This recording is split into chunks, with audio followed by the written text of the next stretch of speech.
We're good to go. All right. How you feeling today? I'm good. Can't complain. Just doing some office work, like a bunch of really just distro kid shit, like the boring part of music. Whereas the We know. yeah, I'm gonna that start my shit. recording. You start So yeah, recording, that's about it. How about y'all? How y'all feeling? bro. We Long day. had a very long, very cold day. Just we went to the carpet company raffle today for their Nike Dunks. I Uh, heard. yeah, bro. And again, thank you so much for your patience with us. We were battling out there, bro. My toes were almost lost as a casualty of war. It was a It was freezing weather that we were super late. Woke up late. We were at the back of the line, and Ill prepared. We were also ill prepared, bro. I literally learned that my socks game was not up to par, so I had to go in there and literally just buy socks. So the guy behind us. What kind of socks he had? I think he had wool he had socks. wool socks on, bro, and that's when I knew I wasn't. What shoes were you wearing out there? I was wearing those Nike Dunks back there, those teal ones. They not thick enough? Nah, nah, they're not. I think, bro. I'm also one of people just get cold so easily. I'm cold 24/7. I don't That's know what probably that what it is. is, iron deficiency or something. But Because I be wearing like Adidas tubulars. They're literally thin as hell, and I yeah, barely get cold. So like maybe that's like a iron deficiency kind of situation. oh yeah, bro.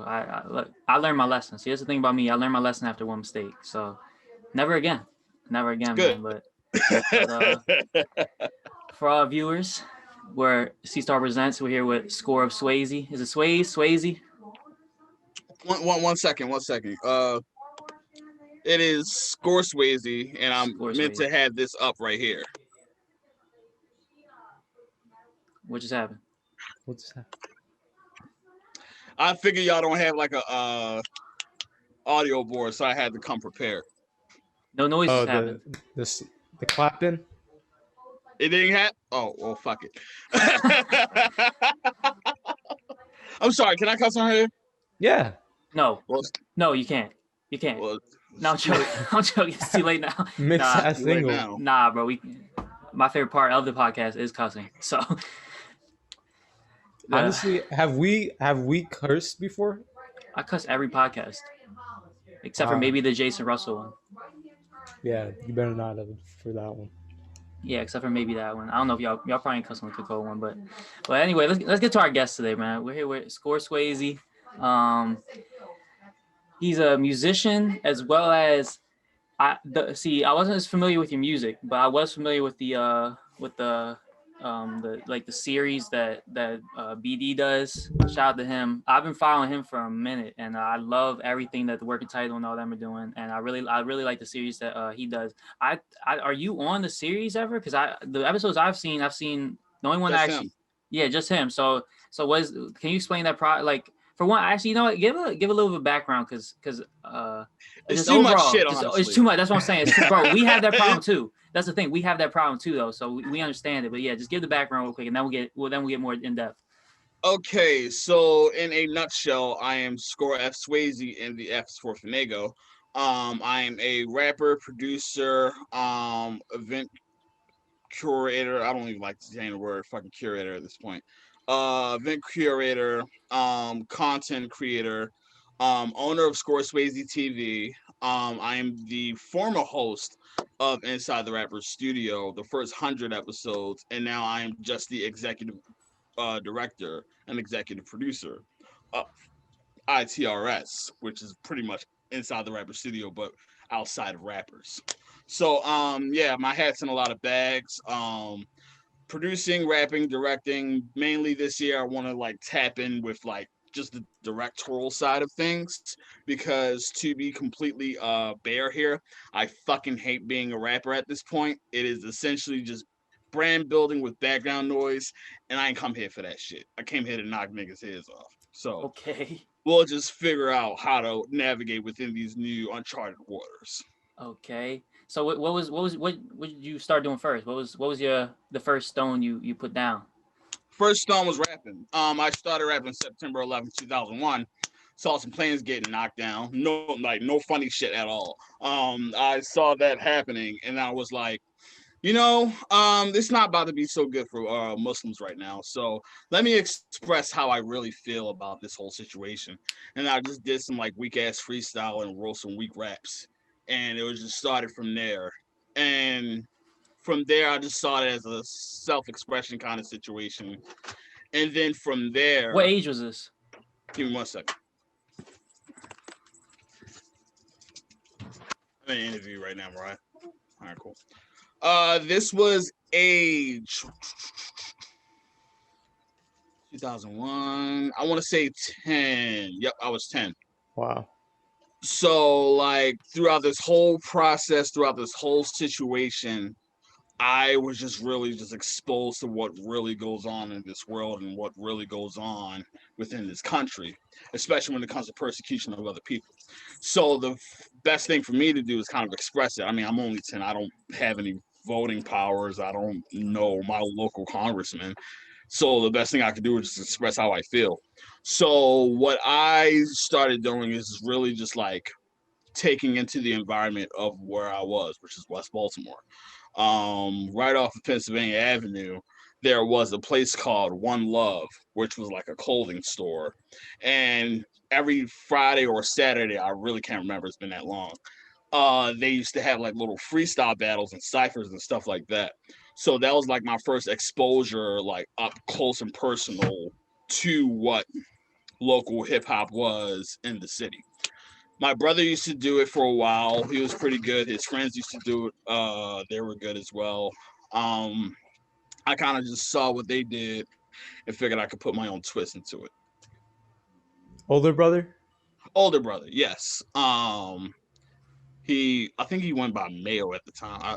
I don't know. It's a lot of like aliases. That's why I just stick with the one. But yeah, like he did it a lot. He stopped like way back when. I just kept going.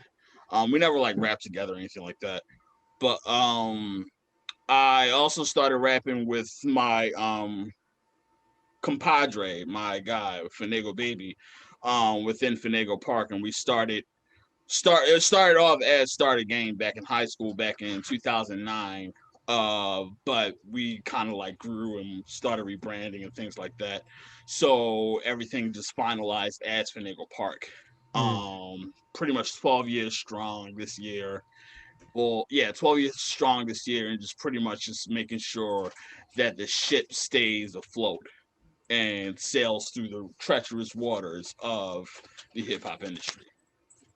Okay, and then so you've been rapping for about 20 20, years. yeah, about 20. 20 years, and then at what point did you start to like stray away from rapping a little bit and then move into like I guess the media side stuff?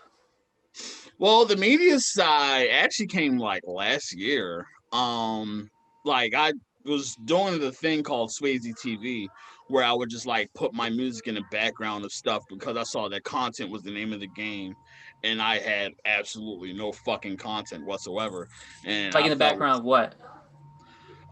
playing in the background of videos such as like old western movies or anime or just like random shit like a fucking Doppler radar of like weather in the city. So like basically what I did, I took my music, put it in the background of random stuff, and just slapped it as Score Swayze TV. And from there, I figured, we can really just build upon this, keep this pushing because like we don't really see where music is headed right now because like 2019 was just a weird year for everybody musically. I mean, 2020 was as well. So I had an opportunity to host my first event as a rapper. And I figured, you already got something going with Swayze TV. Let's just slap it as Swayze TV Live. So from Swayze TV Live, I just started putting people on shows and having them perform and paying them to perform for like certain like venues and things like that. But good old Corona came through and fucked everything up. So we had to kind of just like shift gears a bit. And what I did from the media side was since I can't really have people perform, the next thing to do with like their brand on a platform was interviews. So I was inspired by the late great James Lipton to do Inside the Rapper Studio because he did Inside the Actor Studio. And with Inside the Actor Studio, he taught a class full of like young actors and things like that to be in Hollywood, what it takes to be an actor, agencies, and really just the grand scheme of things. And I figured, we don't really have that kind of like pocket within hip hop. So, as the old adage says, if they deny, you provide. So, what I wanted to do was pretty much build that kind of like structure, build that kind of platform for artists in the city, and just push it from there. Instead of being inside the actor studio, it was inside the rapper studio. Okay, and then so now you don't do the interviews anymore. Why'd you choose to do that?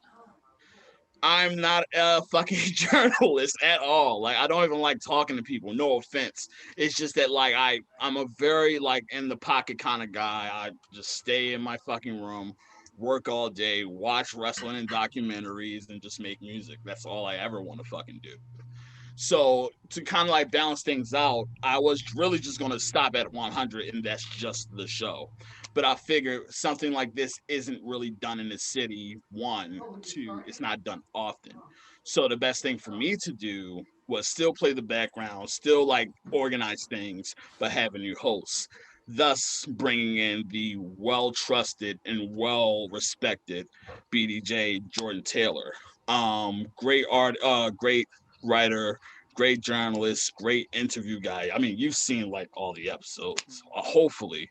But yeah, he's just like really on top of things when it comes to just like questions and stuff. So I trusted him to like carry the flag of ITRS.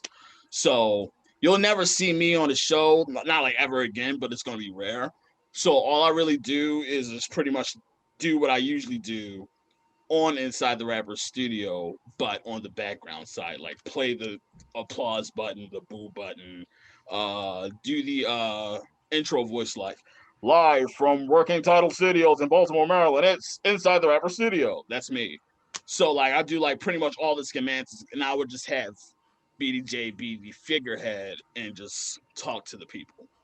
So how that relationship come about? You said in the Working Title Studio. Like, are you part of like that collective and overall? They just cool ass homies. Like that. Okay, so you know them for a while though, like. Yeah, like I've known BDJ since he's been working with like the demo tape in their very, very early days. And BD started working with Working Title podcasts, or they started building together with it. And basically from there, I saw like how like well he worked and Yeah. things like that. So it wasn't just more so of like I know that guy, he's pretty cool. It's more so like I respect your work ethic. I respect what you do, not only as a business person or as a personality, but as a man. So I'm going to give you pretty much the keys to the car, and I want you to drive just how you want. That takes a lot of maturity and like and trust and stuff like that. Cause like not everybody's always ready to hand over the keys. You know what I mean? Yeah, I mean, that too, because like trust me, I just saw the number 100. I'm like, oh, that's a great way to end this fucking show. Yeah. But at the end of the day, I felt as though like you know if I wanted to have somebody do this, I want to have somebody that's very skillful, very knowledgeable, very personal, like not necessarily personal, but like they can really just communicate with people and things like that, and somebody that I can trust. He is very, very, very, very, very diligent when it comes to these interviews. Like when I'm behind the boards and I see him work and do these interviews and see like how it's done, it's almost to a professional level, if not a professional level of like late night television. You know what I mean? How they operate, like your Kimmels, your Arsenio's, and guys like that. So it's really, really humbling and really gratitude. It's really grateful to have somebody on that show. Yeah, man. I just through him I found Swayze TV, but then I saw your portfolio and all the work you done, and I was like, man, well, I've been missing out on this type of stuff, and I'm so happy you hit us up because this is a don't let us having to postpone it twice sway you off, but like we were super excited for this, and I'm happy we got this happening, but It's all good. I appreciate y'all for coming through. Like, I mean, I to like be full frontal, I don't have a manager. I am my manager. I'm the whole fucking show. I pretty much make sure things happen. So if anybody was gonna reach out, it was gonna be me. So I try to make sure like if I'm gonna be my manager, I want to do the things that my manager would do for me. So yeah, I was definitely gonna reach out to you guys. No Oh question. yeah, yeah, we appreciate that, man. We really definitely appreciate the recognition. So going back to the music, I guess I know like that you have big influence like comic books, and you just mentioned wrestling and stuff like that. Is there anything else, or like do you want to go deeper into like the either one of those or both at least, and explain that because that's your most recent project was a Sway Cinematic Universe, right?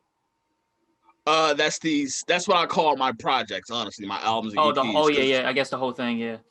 yeah, because like at this point, nobody like fucking likes rappers anymore. So like, I would much rather just try to like shift the perception of instead of just being like, "Hey guys, check out my album that I just released. It's now in theaters. We had the fifth installment of the Swayze Cinematic Universe. Score Swayze in whatever the fuck I'm calling it." So that way, it kind of gives like a whole presentation of Yeah. like something that's more than music. It's an experience, Yeah, a continuous project that's ever evolving. pretty much. So So honestly, when it comes to like that type of stuff, it kind of pisses me off. And nowadays, because WandaVision legit stole my entire fucking gimmick, Right. you said because like who? the WandaVision, Oh yeah, because like literally the entire point of it is really just coming to grips of what the fuck life is right now, but doing it in a format where as though you can see it, you can listen to it, you can hear it. It just seems like something that you're engulfed in, and once you really just open your eyes and wake up, it's just chaos around you. It's nothing that you've ever wanted. So the Swayze Cinematic Universe is me creating this world through an allegorical sense of me telling a story through a story and pretty much explaining what's going on in my life through the things that I like watch, through the things that I kind of like consume media wise, whether it be manga, whether it be anime, wrestling, video games, whatever the case may be. what do you think the biggest influence for your creativity comes from? Comic books, wrestling. Wrestling, easy, fucking easy. Like my first tattoo is from my favorite luchador. Like wrestling, like if it's pretty much like if it's rap right here, wrestling has like very small margin right up under it, because like to me it's performance art that never dies and it's almost eternal as music. um it's one of those things where we really just don't really think how much really goes into it. It's not only athleticism, it's theater. It's really just like performance art. It's something you have to watch. It's a story that's being told. And on top of that, you have to be fucking fit for it. Not everybody can be a wrestler. You can have the mindset of one and just know how like ring psychology works. But are you trained to do that shit? And you can even be a full-fledged athlete. Like, you know what I mean? Some fucking Olympian that like got a whole bunch of gold medals from like Athens back in the day. But Oh you can't yeah, tell a story in a fucking ring to save your life. yeah. He can't walk the walk though. Exactly. Holy So like to have those two type of like have those two elements combined is something that I really cherish and something that I really take near and dear to my heart. And it really inspires me through my music and through my art. Yeah, when I was younger, I'm still to this day, obviously, I was never the wrestling guy. Like, I think I'm the only one in like our collective never fuck with wrestling. I always used to like bash my friends like wrestling is so fucking stupid. But I mean, still, I mean, now like you just explain a little bit, and they and like and our other friend Kuma, like he kind of explains it somewhat similar to you, and like okay, I can understand a little bit now, but like you know what I mean, it's still not for me. But I mean, like I can see the passion that inspires in people like you and Kuma and some of our other friends. But Yeah, I don't like know. it's not like everybody's cup of tea, you know what I mean? But it's Yeah, something that you have to like hold there, like, damn, they are kind of doing a lot of stuff. They are kind of like trained to do this shit and like are professionals at what they do. You know, so I never knock anybody for not liking it, but like to kind of just see what really goes on to really control and really hold what goes on within the ring and like storytelling and being an athlete and stuff like that, you gotta respect it. yeah. My favorite wrestler was always Rey Mysterio. The few times I did get involved and stuff like that. I mean, I play like the video games every once in a while and stuff like that. But so who's your favorite? What's your top three? Top three, that's crazy. Like my top three just cycles like through like fucking months. Depends on the mood. Depends on your mood. But top one, Daniel Bryan, because like he's just a fucking athlete. I literally was watching SmackDown before this happened, like the one that just happened last night, and to see him at a level of where he is, probably like 20 years in, maybe 20 plus, at where he's at right now, and still going like strong, going like damn near 5-star matches every night. Well, not every night, but like you're due for a 5-star match. It's the consistency level that I respect. Number two, very controversial. Don't give a shit. It's John Cena. He's really been doing things for like years and still does it at a level and gets better at it that nobody ever says. Not only his promos got better, but like his ring ability got better. He adapted the springboard stunt. He still wrestles? He's still on the roster. Like he get a bag from time to time. He not like every day. You feel me? Yeah, because he definitely that Hollywood bag definitely more for him at this point. Yeah, like are you gonna turn down millions of dollars to like shoot a movie and travel the world? Right. Or just grab another man in front of a bunch of men. So you know what I mean? What can you blame Choices. him? And the toll it takes on your body too. Like you really that too. can't be doing that for too long. Exactly. So like he took the smart route on top of that. You're right. People do hate on John Cena, and I guess John Cena fans as well. You say controversial. Yeah, I mean it happens. Number three, number three. Another controversial one. Don't really care. CM Punk. And the reason why I say CM Punk is not even because of wrestling. It's really just a storytelling. Like we are legitimate like parallel paths of our like careers. Like the Summer of Punk thing just screams Score Swayze's career, whereas though you see all these people just kind of like getting chance after chance after chance off of like, you know what I'm saying, favoritism behind the boards or behind the curtains, pretty much putting their like people in front and ignoring straight skill, straight consistency, straight grit. And to just stand up and just say like, you know, I'm going to break fourth wall here. I'm going to tell what the fuck is going on. I completely relate to CM Punk. I mean, granted, people had their opinions about him, about like how he took his ball and left and all that stuff. But at the end of the day, he chose himself over his passion, which a lot of people wouldn't even have the balls to do. So yeah, he broke kayfabe and guys' ass whooping the UFC. Yeah, you know what I mean? Like who's really respect it? Yeah, like I mean, who's really gonna go into like UFC after all the stuff that you done? Granted, wrestling technically is tougher because like you do a lot more and it's like choreographed. I don't know about that. The reason why I say it's tougher is because like of what you have to do within that ring. Because like training and stuff like that is tougher. Bro, but you got I don't know. I don't think Conor McGregor's picking another fight with Khabib over wrestling Rey Mysterio. I mean, because Vince ain't bring him the bag yet. Once Vince bring the proper amount for the bag, you will see him at WrestleMania. Don't get it twisted. Nah, I'm saying I think he would definitely pick that over Khabib. You know what I mean? Like no one wants to get in there and get messed up again. Like, yeah, I mean, in terms of like injury risk and all that stuff, like UFC is very dangerous. Like especially if you're not really trained properly. But when it comes to how rigorous training is for wrestling, it's a lot.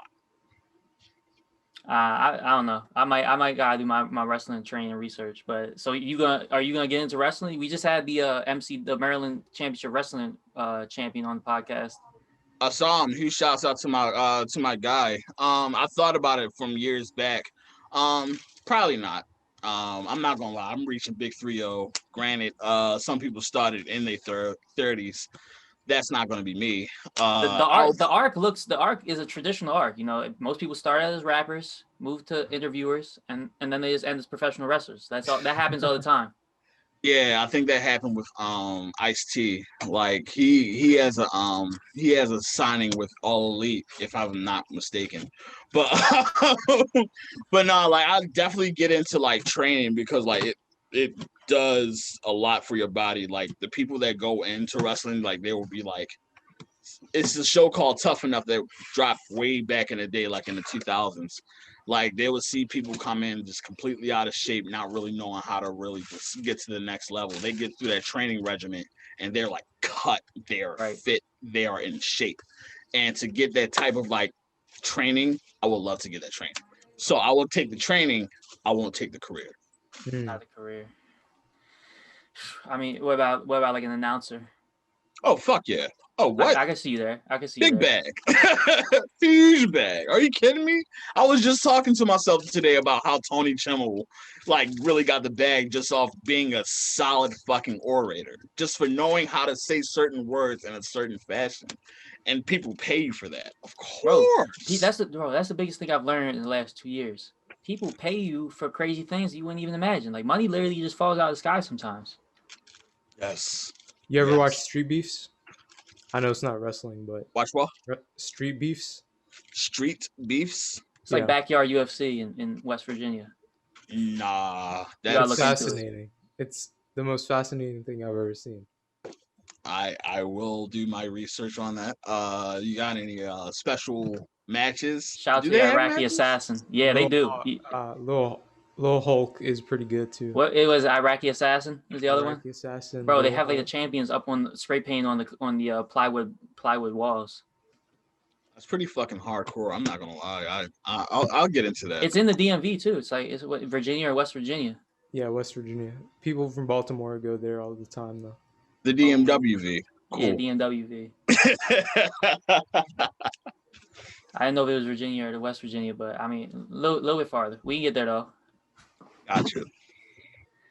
Yeah, man. Shout out to the Iraqi assassin. So, wrestling's the biggest influence on the career so far, and then comic books would be next. I would say manga/anime instead of comics, because the thing is with comics, it's too non-linear. Like it's too many dimensions. It's too. I don't know anyone that reads comics anymore. It's a few. Where they at? Where are they? Online. You would say. Nah, I mean I know there's people who still do it, but I'm just saying like me, as far as like my personal like group of friends or like my people just around me. I mean I think I knew a few like when we were probably like middle school age, but other than that, nah, really not too many anymore. I go or maybe like people just don't talk about, or like I'm just not close with those same people anymore, obviously, but yeah. I think the MCU kind of like sealed the gap for like readers and watchers at that point. Yeah. So it almost seems pointless to read it if it's going to be on like a show or a movie eventually. So I mean, I don't. There's no need to knock readers. I'm not knocking readers, neither are you. But like for readers, I would probably just don't really like look for them because chances are they're getting scarce by the minute. But in terms of comic books, I do like them. I do enjoy them. But my shtick, my spiel, would be anime and manga. What are you into? Yeah. My most recent project, Celebrity Club, is based on my favorite anime of all time, Mob Psycho 100. I've also enjoyed, before they completely ruined it in season 2, Promised Neverland. It was disgusting how they did that. One Punch Man. When I was in high school, like I was in like some Naruto and Bleach and stuff, because like that was what was it. And I used to read the manga like every Friday morning in like computer class willingly. It was like one-manga.net or something like that. And as soon as class started, on top of it, watching it, looking back real quick, just like scrolling up and all that stuff. So I would definitely go into those two. What else is some good ones? I already said One Punch. My Hero's pretty good.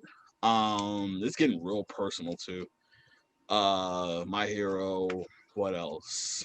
I've been meaning to get into Jujutsu Kaisen because like that's like the talk of the town right now. But I'll wait till like season 1's done. Demon Slayer's good. There's a lot of good ones. Yeah, I'm. That's also like I mean I know like Dragon Ball a little bit. I know Naruto a little bit, but other than that, like I was never like the anime guy. I never read any manga. But you should read Bleach, Nico. Bleach is a good. Read Bleach. Don't watch it. Yeah, man, I don't know, bro. I don't know. There's a lot of things I need to try. There's a lot of things I need to try in life. So hopefully I'll get around to them. But I, it's crazy because unfortunately Kuma wasn't able to join us for this podcast. But like you and Kuma are like so similar. Like you both really in love with wrestling, and his favorite anime is One Punch Man. Ah, a man of taste, I see. Yeah, bro. He's the big wrestling head. He's the one who got the MCW guy on the podcast and stuff. But yeah, he was I he might have to link literally up with you. nah, for real. Y'all would be tight, bro. And like literally like an hour ago, he was just talking about One Punch Man. So Yeah. that's crazy. But Wow.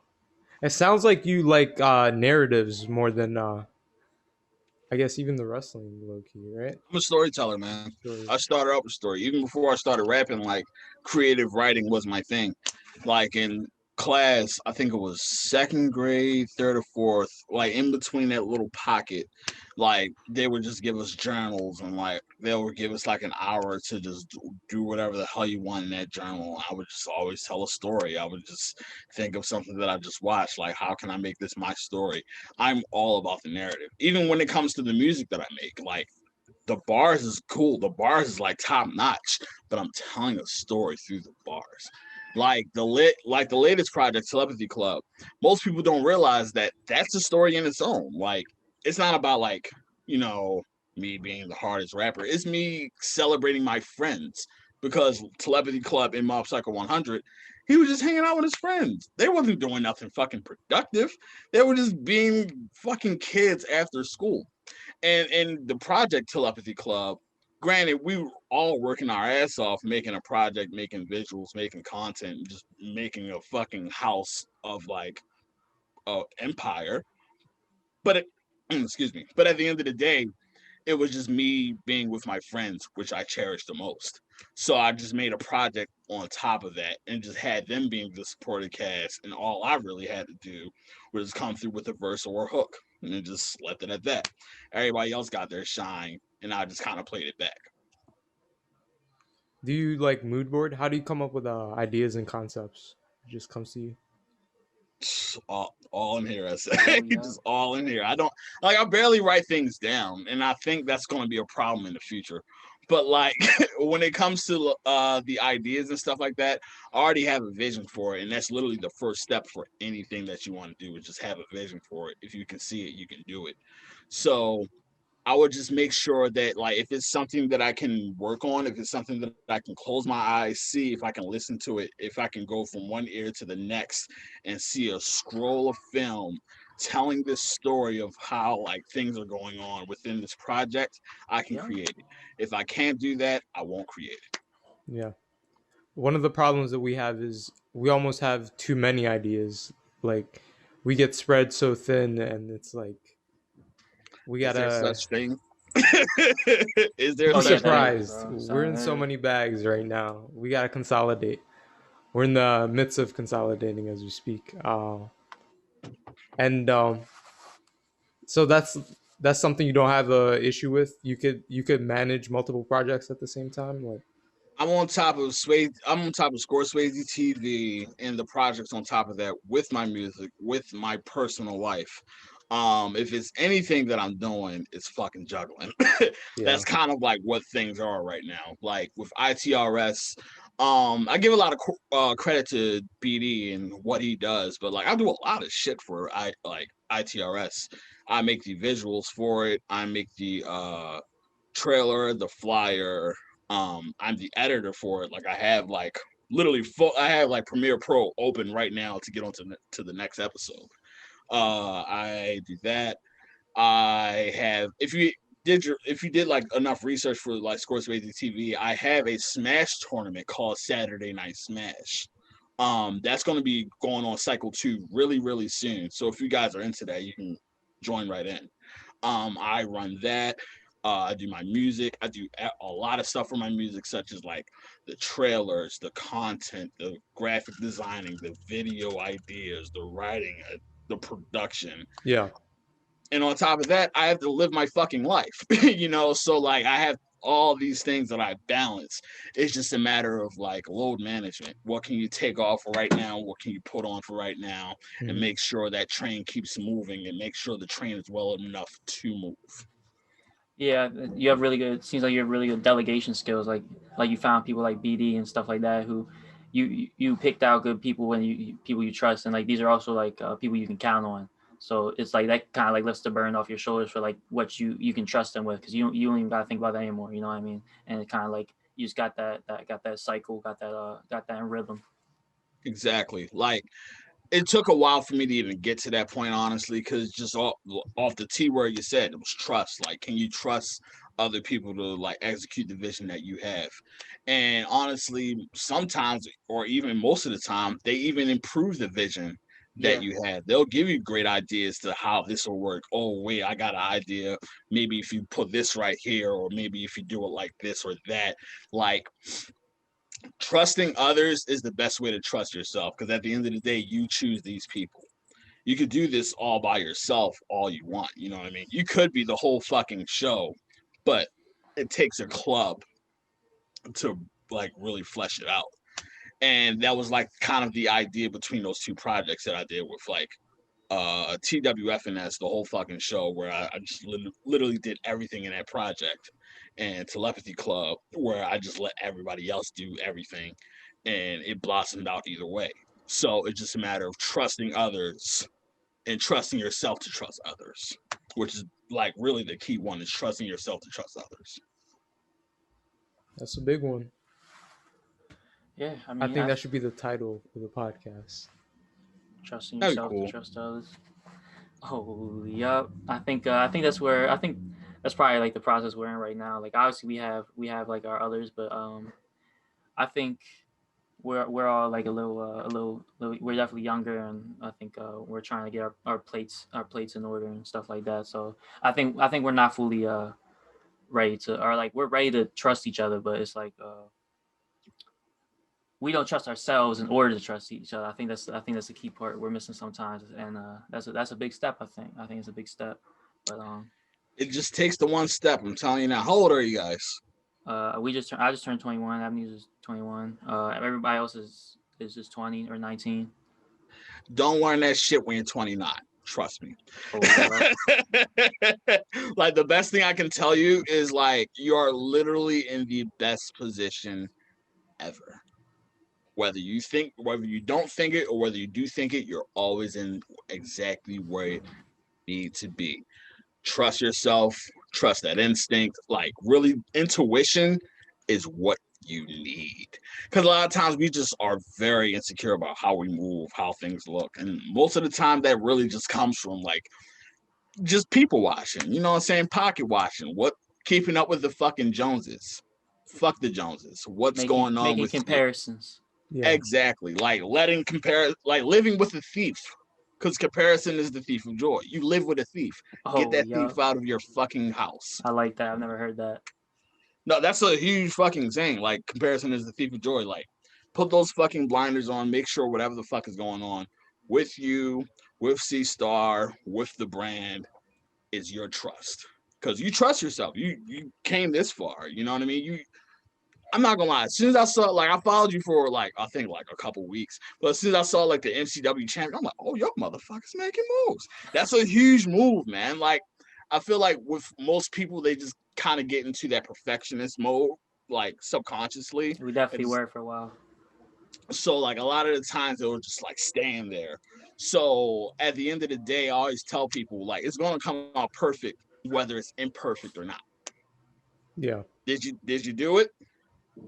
You We did it? doing Yeah. it. Thanks. Cool. It's perfect. Keep on moving. It'll be even more perfect as you move along. Like progress is perfection. Plain and simple. We What's had a real struggle like figuring that out at first because we were like aiming for something like we couldn't even do at the time, and it would just end up like not even happening. And that was like we started the podcast, and then it kind of like went away for a long time because of that.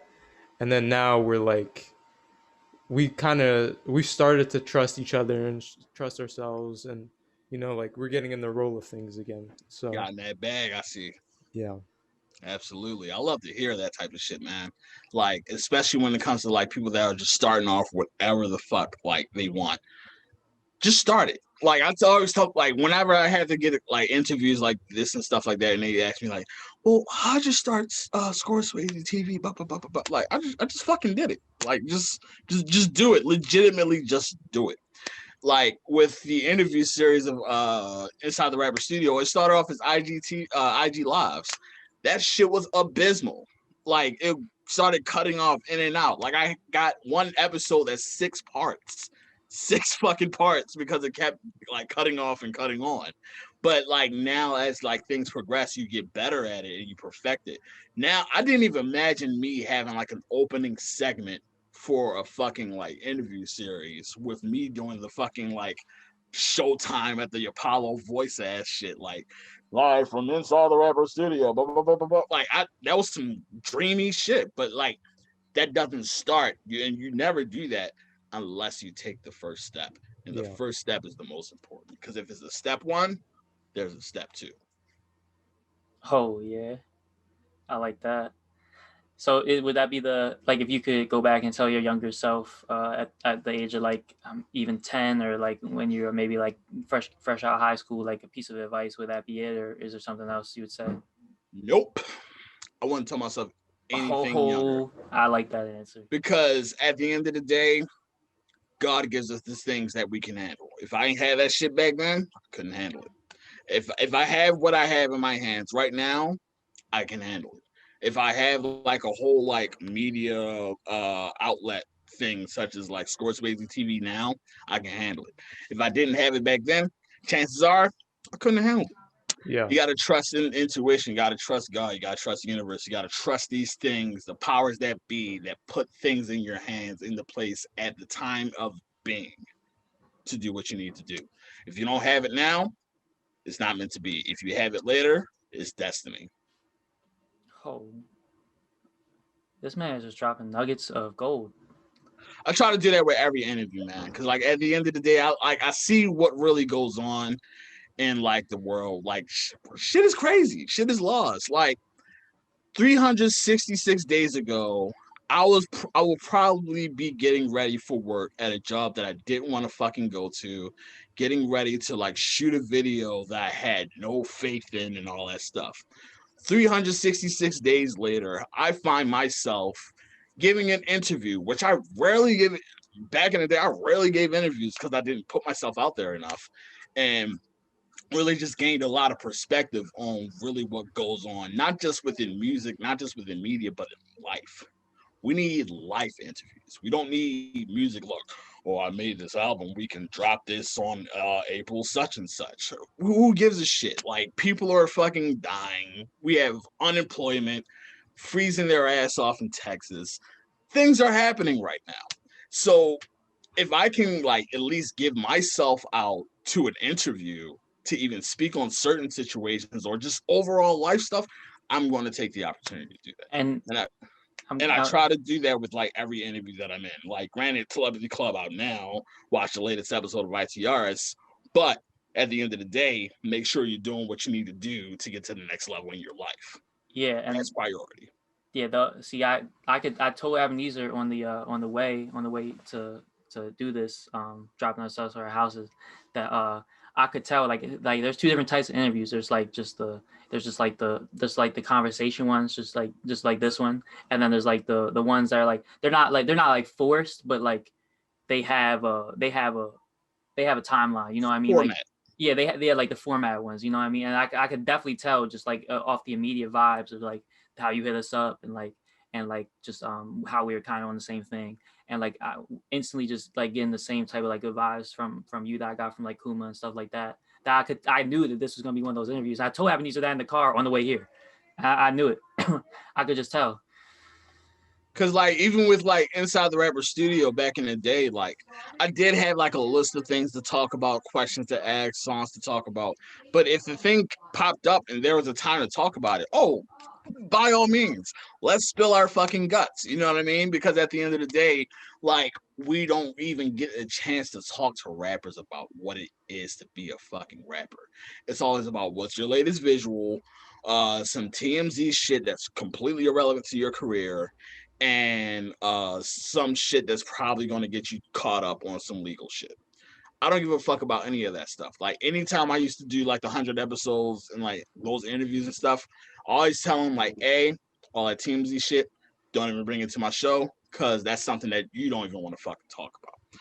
Like if you want to talk about, you know what I'm saying, what just happened to you like last year, like in terms of quarantine and stuff like that. If you know somebody that just passed away from COVID-19, if some things happen with your job and now you're just out of work and you really trying to be like something other than a fucking employee, talk about that. Because chances are any other place isn't going to allow you to even have that conversation. It's like, well, let's stick to topics here. You just dropped this. You're here to promote that.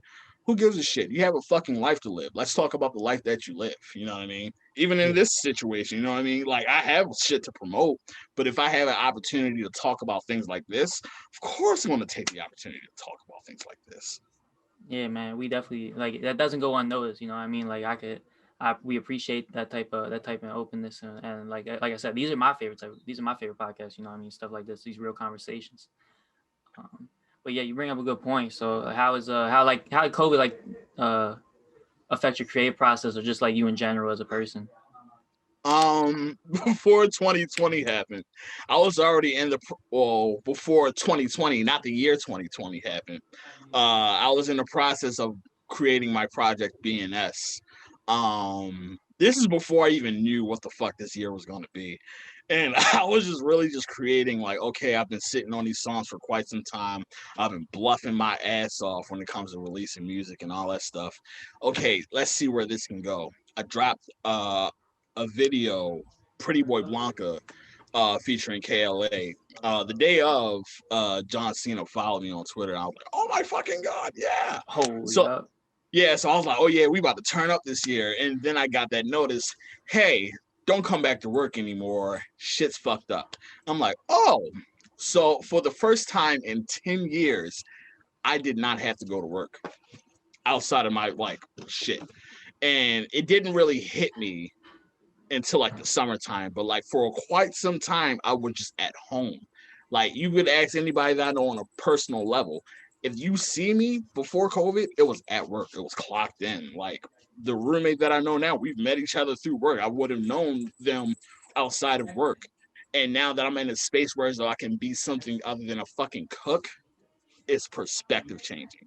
It really just opens your eyes to what you really were meant to be in this life. So I took that opportunity to do what I've always wanted to do in my life, which is make music. So before BNS dropped, I the last project that I dropped was like in 2017. Didn't drop music for 3 fucking years. I was just working straight up. And now that I'm in an opportunity where as though I don't have to go to work and I'm getting paid not to go to work, I'm gonna be a fucking rapper like I've always wanted to be. Like last year, I dropped 2 projects. It was gonna be 3, but Telepathy Club dropped the first day of this year. So like I was working on 3 albums in 1 year just because I had the time to. And the one thing we took like really for granted throughout this whole process of 2020 was time. And I'm glad that we actually got a time, no pun intended, to look at that. That's a big lesson. Yeah, Huge blessing. I would really take for granted like the time that I did have, and I was cool with quarantine for real. Like I'm not a person that goes out much, and like it wasn't that big of a change for me. But then like halfway in, I was like, damn, I really want to go on a hike. And then by then it was already too cold. And then now like I'm out like every weekend, and like I mean, maybe that's a little irresponsible, but like I see We can myself edit that out. changing. Just bleep it. Just bleep that little second. Um yeah, and I see myself changing in that way. Like just that experience definitely made me grateful for time, like you said. big lesson. Absolutely. I don't know if you heard it, Nikas, because like you had to. Yeah. Okay. No, I didn't hear it. What happened? Oh, I was just talking. I was just talking about how essentially in 2020, we got the perspective of time back into our lives and what it really means to take advantage of time, Yeah, the yeah, time yeah. that we No, I do definitely have and agree. don't have. Yeah, it's that relationship, right? Because sometimes it's like I'm running out of time, and then that's like a scarcity like mindset.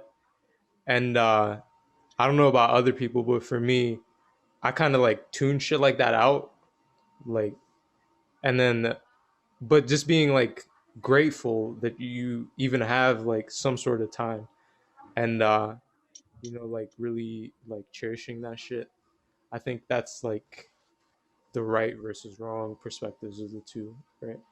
I think far too often people like will see something good and then like they wanna they wanna like almost exploit it or protect it. Like uh I don't know. Am I rambling? No, Does you're that make doing. sense for y'all? It made sense to me. Whereas though, like pretty much, you have to have that perspective of like what time really is. Is it the sands of glass half full, or is it the sands of glass half empty? And a Yeah. lot of the times, we really just see like, oh, I'm just running out of time, running out of time. If you're running out of time and you think you're running out of time, guess what? You're running out of time. But if you Yeah. think you have enough time to do these things, if you have enough time to do like what you want, guess what? You have that. It all depends on your perspective. It all depends on how you look at things. Yeah. It's that old adage of whether you think you can or whether you think you cannot. You're right. Another one. Another one. One of those nuggets. We're we're gonna have to like edit like Golden nugget highlight sounds reel. and shit into this one, bro. Yeah, man. I think you came on here and you gave some of the best advice that these that not only us but just I mean obviously the listeners as well, the young ones coming up will be able to take and implement to their lives, and I thank you a lot for that. Thank you guys for giving me the opportunity, man. Like a lot of the times when like people have interviews, they just want to plug the latest shit that they've done. And at this time of like what's going on, there's no conversation outside of that. So for you to even give me the opportunity to have a conversation like that, I thank you. Actually, hopefully you can hear it this time. Let's see. I heard something. Couldn't Yeah. hear it? I heard something. I don't know what All it right. was. You can edit in post production. I don't give a fuck. Just But that send was it a to applause us. We'll button. put it. But yeah, thank you guys nonetheless. Yeah, man. Go ahead, plug Telepathy Club, available now. In the Rapper Studio. Those come out every week. Every Tuesday night at 7 p.m. Eastern, 4 p.m. Pacific, live on YouTube, on the YouTube channel, Score Swayze TV. All This that be in the late, description. yeah, all that stuff. The next episode we will feature, it's a singers edition, so we will be featuring. I don't know the time frame that this is gonna come out, but so It'll be out by then. It doesn't matter. okay. So we will be featuring the singer Deshay, also featuring the singer, author, poet, and curator Bobby Rush. It's going to be an excellent episode. Telepathy Club out now on all DSPs, but don't listen to it on DSPs. Listen to it on Bandcamp.com. That is scoreswayze.bandcamp.com. $10. You will get a lot of things, such as the latest video that's coming out, Rubber Band Man. You will be getting these songs. You'll also be getting the mini series entitled Behind the Bangers, where we talk about the songs that we all know and love within that 10-track album. You'll also be getting the footage of the tracklist video with the voice of the great Tom from Toonami. That's right, Tom Steve fucking Bloom. So all that for $10 fucking. Pay it up. You'll be putting money in my pocket. I'll have lights on in my house for the time being if you pay me money. That's how these things work. It's a Get this capitalist man society. Give this man your fucking money. Shout out Bandcamp Fridays. Bandcamp Fridays, everyone. Give him your fucking money. I love that scene from Sopranos. Thank you But yeah, again, man. that's all I got going on. Otherwise, the usual: wash your hands, wear a mask, stay in the house, speak to your grandmother, tell your lover, but don't go in her fucking house because it's a goddamn pandemic.